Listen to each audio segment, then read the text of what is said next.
how can I ask someone about their finances, right? Or how can I be like, is this the right house, and put that pressure on someone? However, I found that those hard questions are the questions that lead you to going under contract, right? And I'm able to really narrow down the serious buyers from like warm and cold buyers. But sometimes like dealing with that confrontation, we've talked about this so much, like now instead of later, it's like saves you so much time. And then like when you realize like if I would have asked that question 2 weeks ago, or when we were like looking at houses, like you're saying, I would have saved all of this time and I wouldn't have to deal all of this.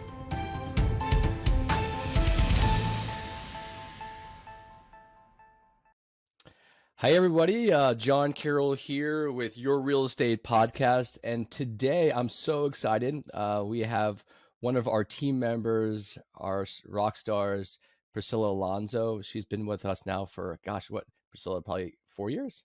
4 years. Yeah. 4 years. Yeah. It's been a part of the Carroll home team. And the intention of the podcast is always to bring like a lot of value to the real estate community and to give back, to share our experiences with everybody, and hopefully we could be helpful or useful to you in some way. So I'll introduce Priscilla. Priscilla started with us 3 years ago. She started brand new.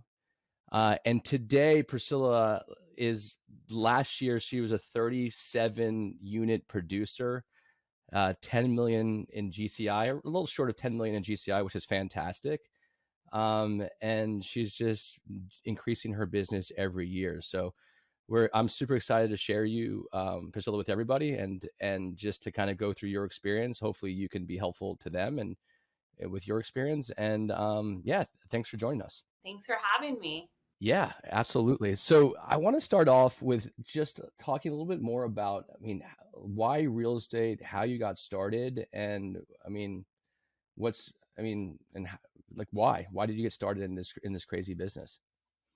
Right place, right time kind of scenario. We had this conversation yesterday during our drive to the listing appointment, but that was not the plan. That was not my plan at all. My plan was to go to school, become a dental hygienist, clean up people's teeth for the rest of my life.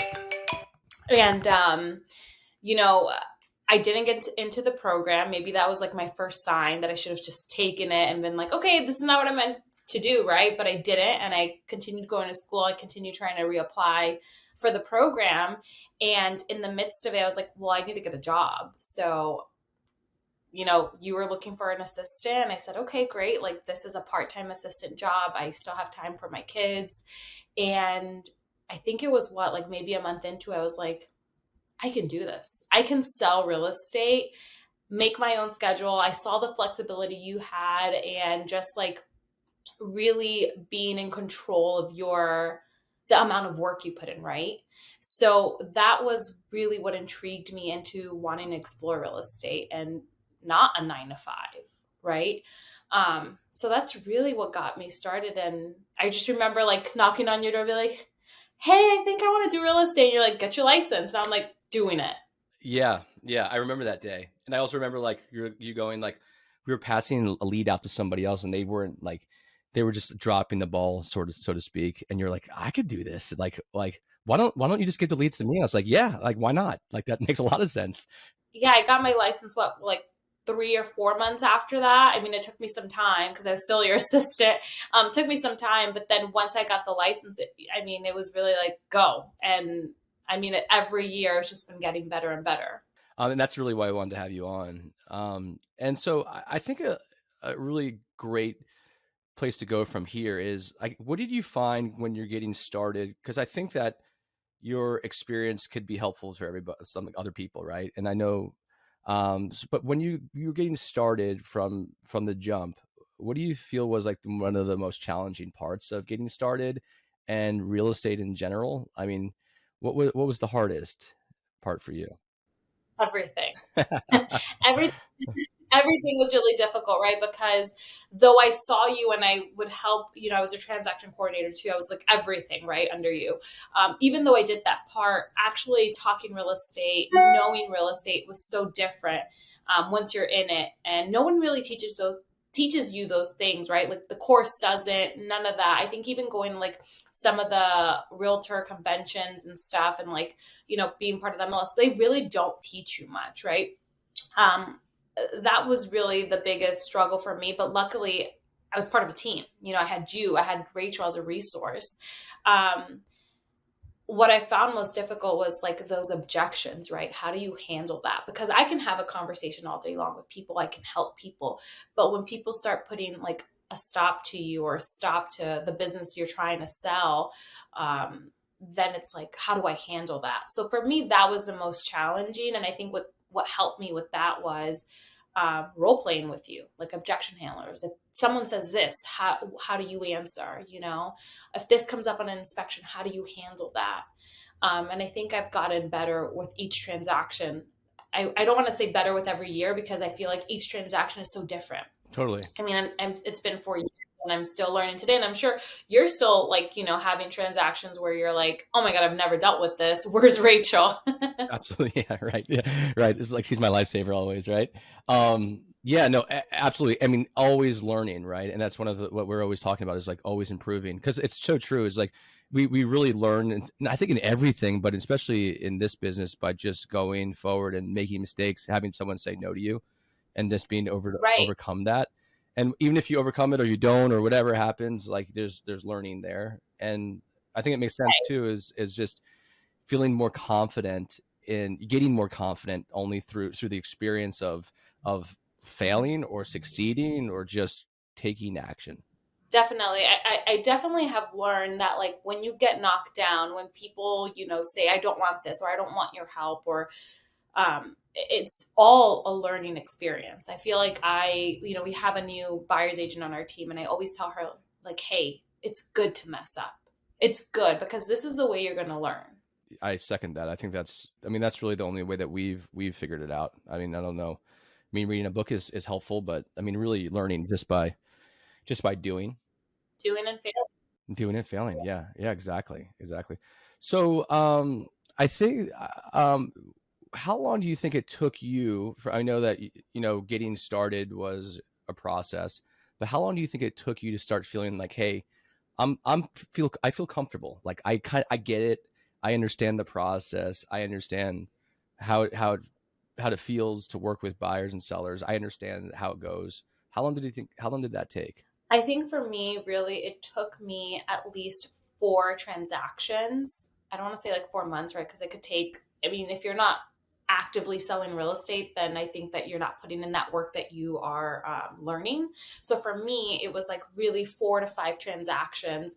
And after that, I felt like I can do this. I've done 4 to 5 buyer consultations. I've done the meetings. I've done the showings. I've done 4 or 5 inspections. I've done the negotiations. I've done this enough to feel comfortable to now like do it on my own, not need your help nor Rachel's help or like someone over me, to really feel comfortable. Be like, I got this. Let's do it. Cool.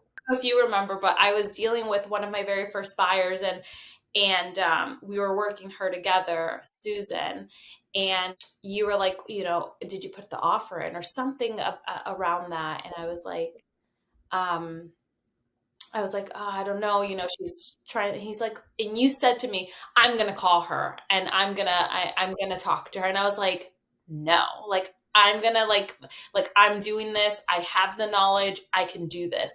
And honestly, I think you saying that, like I'm gonna call her, pushed me to like show you I can handle it. Do you remember that too? Yeah, yeah, no, I do remember it. I was like, let me call her and let me ask her. You're like, no, no, she's mine. I got this. I'm in control. Yeah. Like, back off. I was like, no, she's a client. I could do this.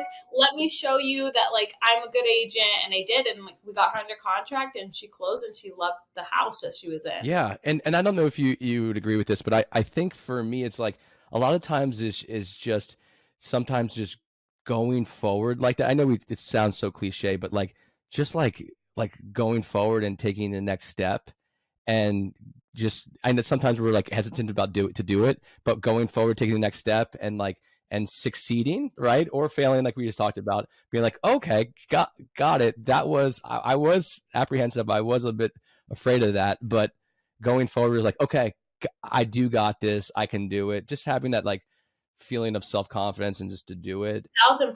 Once I got her under contract, I was like, you see, John, I could do this. And I was like, I'm ready for the next one. Who's my next victim? Who's my next client? Totally. Yeah. Totally. Yeah, that was great. That was great. It definitely gave that confidence for me to be like, I can do this. I can do this without the help. Like I can get someone under contract. Yeah. Yeah. So 4 transactions. Yeah, I would say. Yeah, I think that makes sense. Like it's enough to like Yeah. have some good transactions, have some bad transactions, and to feel like, okay, I understand the landscape here. You understand, yeah, you understand the process, you understand what's needed from you. And like I said though, like there's still questions till today, and I'm sure you have them too, where you're like, how do I find resolution? How do I handle this? So I think real estate, you're always learning, but to feel comfortable enough to like go forward with it, yeah, for me it was like 4 or 5 transactions. Cool. Yeah. Thanks for sharing. Yeah. What are some things you know now after 4 years in the business, 40 transactions, give or take, close in a year, annual, 10,000, 10, excuse me, 10 million GCI. Like what do you feel like now that you wish you would have known when you started? Or like maybe a perception of the business now that you like, oh, it's different than when I started. Well, the market's definitely changed since I started. And we're kind of going back to where the market used to be when I initially started. I guess what I know now that I wish I would have known before is um, asking those hard questions. I think in the beginning, I really wanted to be successful and I wanted to just show everybody houses and I wanted to sell property and I just wanted to go. I wanted to go and do it all. And I think that now I've learned that, and it's really important, right? Stick to your schedule and don't just on a whim or on a fly go and show property if someone's not pre-qualified, if someone is not so serious. So asking those hard questions, like before I thought, how can I ask someone about their finances, right? Or how can I be like, is this the right house, and put that pressure on someone. However, I found that those hard questions are the questions that lead you to going under contract, right? And I'm able to really narrow down the serious buyers from like warm and cold buyers. Yeah.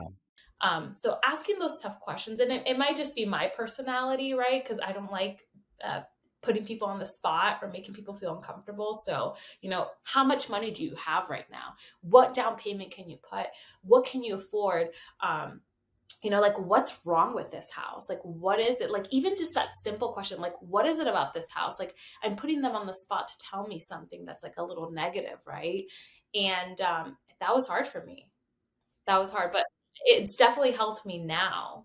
Yeah, and I think that we were talking about this, like your personality type is someone that's like soft and like pleasant and yeah, and which is really actually really works well for real estate. Yes. But also like, asking hard questions sometimes can be difficult because you like don't want to interrupt someone's day or like like deal with confrontation or whatever it is. But sometimes like dealing with that confrontation, we've talked about this so much, like now instead of later, it's like saves you so much time. And then like when you realize like if I would have asked that question, like when you make that mistake and you ask that question like 2 weeks ago or when we were like looking at houses, like you're saying, I would have saved all of this time and I wouldn't have to deal all this headache, right? Yeah. So, but yeah, Yeah. that's so asking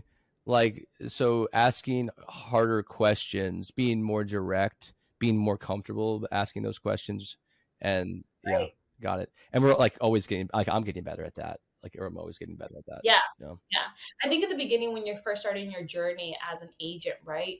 You really you almost don't want to ask questions that might not cause you to make a sale, right? You're nervous about that question. You don't know what the answer is going to be, and it's kind of scary, right? When you're so close to having a solid client, right? And so I think that's what maybe made me nervous in the beginning was like I have nobody, like I need to service everybody even if it's just a little bit, and I found myself wasting a lot of time with a lot of people. That's so true, right? Yeah, and I love that explanation because it is like I remember that with myself too. It's just being like you have a client and you don't want to mess it up, so you're afraid to ask the question that you almost know you need to ask, but you're just hoping that like, hey, if maybe if I just Yeah. bury my head in the sand, it will go away.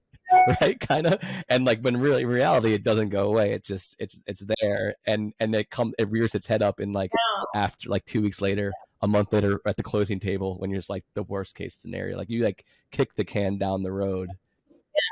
Okay, yeah. So I guess what do you think like maybe some advice that you have now that you from after your experience of doing this and you feeling comfortable, feeling successful, like feeling like okay, I'm moving to like maybe the next stage of my business now. I know we had that conversation yesterday. Like I just feel like I'm like moving to the next stage now. What is Right. some advice that you would give someone that's looking to get into real estate? I have a lot of advice. I think first and foremost, my advice if you're a new agent is join a team. I think join a team. I think that really helped me in the beginning too, having you and Rachel. I mean, our team was really small. It's just you and I, but Rachel was kind of like operations of it all and she did real estate, so she was, well versed in real estate and so helpful. But first and foremost, join a team. See what people that are succeeding that you want to be like, right? In some sense, see what they're doing and do it and copy it, right? So, I saw you and I was like, oh my gosh, he's role playing at 7 in the morning for like an hour and then he's making phone calls and then, all this. So I remember I was role playing with someone from like Jersey who I'd never met before. And it was like 7 a.m. And I remember I would wake up and I'd on the phone with them, had no idea who they were. Um, but I was like trying to mimic the success that I was seeing from you and the people around me. And I was like, well, if they're successful from doing ABC, I'm going to do ABC as well. I hate scripts, but love them at the same time because it does keep you, kind of where you need to be and what questions are important. And it sounds a lot more professional, right? When you're going from a script and then making it your own.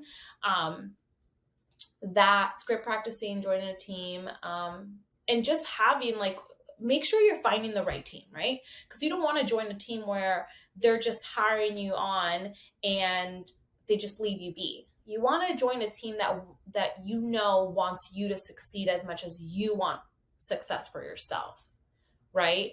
So I think that was something that was so helpful. It was like you wanted me to succeed too. Me succeeding was important to you. You wanted to see me win. We built a relationship and you were excited to see me grow. And I think that ultimately helped me a lot too, because you wanted to help. You wanted to be involved in my success. And, if I ever said, hey, I want to role play or like, hey, I'm having trouble with this. I mean, you and Rachel were always readily available to me. Yeah, almost like too much sometimes. You're like, yeah, like, stop. Too much, too much. Dad, I need help with this. Too much talking. Yeah, it's. I think that, so. That's great advice. I love the advice of like real estate gives us an opportunity to like emulate people. We have so many examples and we can get to like when you join a team and you can have someone that you can emulate and learn from and be close to, Right? and like you can like they say rip off and duplicate Yeah. R&R, right? You can just learn, right? And you can learn so much quicker. Yes. So yeah, I think that's great advice for anybody new thinking about getting into the business. It's just gonna shorten the learning curve. I would agree completely. I mean, 1000%, especially because you're coming into real estate. And like I said, you don't know where to go. Like you get your license. What's next? Had I got my license and not had you as my friend, I wouldn't have known what my next step was.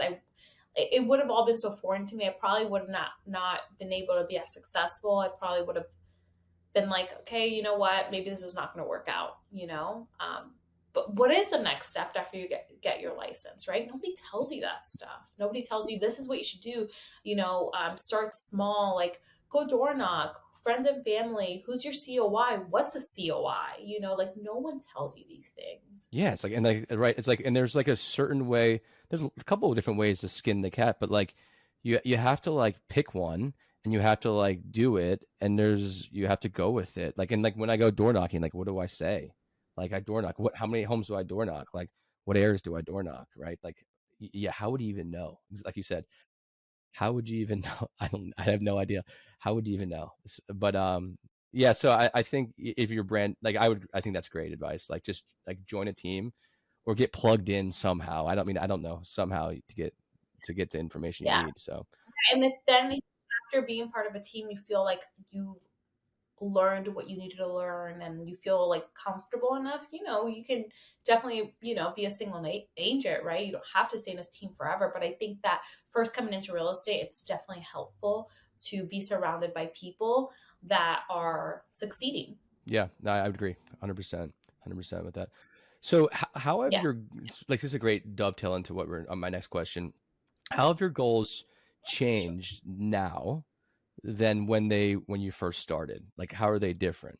So my goals have changed like exponentially. Like, I mean, it's insane how much in 4 years I'm like, what I wanted 4 years ago is so different from now, right? When I first started real estate, I was like very comfortable with just making some money, just, being a team player in my household and just bringing extra, and then it turned into, oh my God, I can really build such a beautiful life for not just myself and my husband, for my like kids, and leave them something grand, right? So then it switched. It was like no longer like, oh, I just want to like, be a team player in my household. It became like, oh my gosh, it could be bigger than me. It can be bigger than just like supplemental like income. So, it started with that. Then it was like, well, I can invest. I can buy, an investment property. And I did that this year, with your help. I mean, that was really my goal from the very beginning. I was like, I always wanted to get into investing. My dad was actually my first transaction. He brought his rental property, right?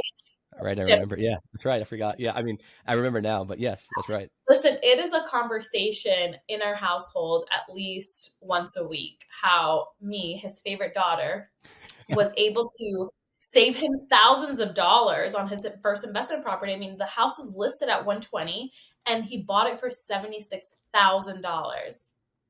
Paid off. I mean, Perfect. I'm his favorite. He doesn't live it down, and I love that he doesn't live it down because I helped him. So, seeing my dad do that, and then again being surrounded by people like you and Rachel, I was like, okay, this is the next thing. Now I'm making money. Now I'm like, hitting my goal number wise. What can I do with that, right? So I invested in my property this year, which is super exciting, getting that duplex, off the market. And really my goals now are just, I feel like real estate now has become like a segue into like my investments. So now I'm not looking at it as supplemental income. I'm looking at it as what can I do with the money that I make this year? What can I invest in? How can I double this money? How can I, retire by the time I'm 40? I'm 28 years old. How can I retire by the time I'm 40 and just have this abundant life with my family and not have to like sacrifice time anymore, right? Totally. So now I have the finances. Now my goal is to have more time. I want more time with my family. I want my husband to have more time with us. I don't know what the future looks like, but it would be amazing if like one day I could say, hey, I got this. You can retire. I can retire. We're good. I don't know if that's really at the end of the day what we want, but I mean, that would be amazing to work, no longer it being like the goal is money. The goal is time. I want time now with my family. Yeah, to have the choice, right? Like it's like if I choose to not work, I can. Yeah, Or like I have like that's a great to have freedom. Like I think like ultimately, right? Like a lot of times we're all like working for not really necessarily working for money, but we're working for like what money can provide, right, for the freedom right. to have more time with our family, more time, more experiences. And that's so important to me. Like family is everything. So like for me growing up, like I was with my family all the time. So every decision I make is time, family, time and family, time and family. So it's really important to me. And so that's how my goals have changed. It's no longer like, I just want to work to bring money in. It's like, what can I do now that's going to give me time later? Totally. Yeah, I love that. It's like, and like what comes up for me when the way you talk about that, because it's true for myself. Is like being around people, and I have these people in my lives as well, including yourself. Is like, is that will like help me think the right about, like, the what I want, or like change my mind, or open my mind up to possibilities of like, what is real estate? What can I do with my career? What can I do with my finances? How can I grow in to have better, more experiences, a more a happier, a better life. I don't say necessarily happy, but to Or have a more life. more fulfilled life, right? More things, more choices, right? And how do I employ my capital or money to like, to in a way that will like help me do that, right? And all of that, it comes from just like being around right people and understanding a lot of that stuff. I learned from people that are older than me, right? And or people that are in around me, right? So yeah, that's cool. I think those are, and those are cool goals. Those are a lot of similar goals that I have too. I like that you're saying that. That makes sense. Yeah. Yeah. So, well, that I really appreciate the time that you're spending. I know you're busy and in the middle of your day here, and I appreciate it, and I'd love to sit down with you again at any time. And thanks for sharing your time with us. And I guess, do you have anything that you want to say, or anything? That's important. Or like a little nugget. Rachel's really good at these nuggets. I'm not. um, no, just if real estate is something you really are looking to do, you're interested, get plugged in. Get plugged in with the right people. Surround yourself with people whose goals and aspirations are a little bit bigger than yours, because it's really inspiring. And I've been inspired by surrounding myself with people like John and Rachel, and just like the team, and just the bigger vision of like what life is. It's like never dream too small. Yeah, I love that. I think that's the saying, never dream too small. Yeah, never dream too small. Right. And I was going to ask you too. I think that was what I really wanted to ask, was like, what's some good advice that you've gotten? And I like that. I think that's great. A great way to end is never dream too small. I think it's always dream big. Right. So Right. thanks so much, Priscilla. Thanks for your time. And enjoy So yourselves. Enjoy yourself. awesome. Thanks. Okay. See you later. Bye. Okay. Bye.